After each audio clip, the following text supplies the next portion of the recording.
Let's take a look at Proverbs 5, which focuses on the sin of adultery. The principles here applies equally to both men and women. Here we find a plea to pay close attention and to use discretion. Solomon is eager to see that we follow the advice given. Solomon is warning his son to stay away from an adulterous woman. He described her as someone having lips that drip honey, and her mouth is smoother than oil. But in the end, he says, she is bitter as wormwood, sharp as a two-edged sword. Her feet go down to death, he said. Her steps lead straight to the grave. She gives no thought to the way of life. Her paths wander aimlessly, but she does not know it. Stay away from her, he warned. Stay away from the adulterous woman. Again, we have Solomon warning his son to listen closely and to do not treat his words casually.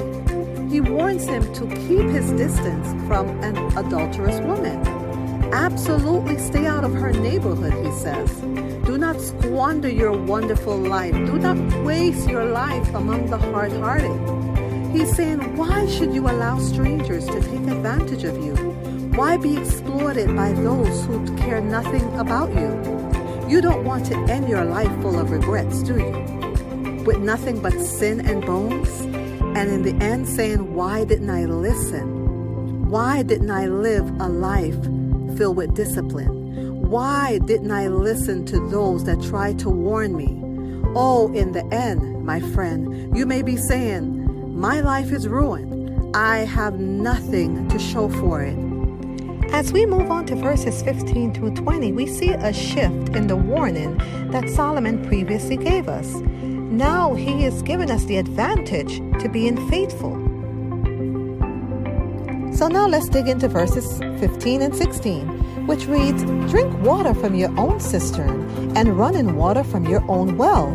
Should your fountains be dispersed abroad, streams of water in the street? Here we see it's a call to follow sexual purity in your marriage and to rejoice with the wife of your youth. It's no accident that Solomon chose water as an illustration for verses 15 and 16. There he says water taken from your own cistern or freshly drawn from one's own well is clear, refreshing, and satisfying, while that which is stolen from another's supply become bitter, tainted, poisonous, and deadly. You see, the evil of sexual sin and the terrible consequences that accompany them can be traced throughout the scriptures. So let's wrap up chapter 5 of Proverbs. Solomon was basically telling his son, avoid the temptation to commit adultery. He described in details the calamities of sexual sin and the violation of the marriage vow, while also describing the joys of having a monogamous marriage. The temptation to commit adultery can seem very sweet, but in the end it is bitter as wormwood.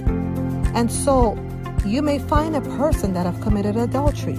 And so when they actually look back at what they have done, there is that feeling, that sense of shame and disgrace by the decision that they have made.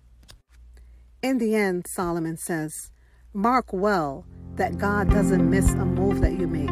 He's aware of every step that you take. The shadow of your sin will overtake you. You'll find yourself stumbling all over yourself in the dark. Death is the reward of an undisciplined life. Your foolish decisions will trap you in a dead end. So as Solomon said, stay away from an adulterous woman. So remember, if you turn away from sin and ask for forgiveness, God is able to forgive you. So stay away from situations that brings temptation.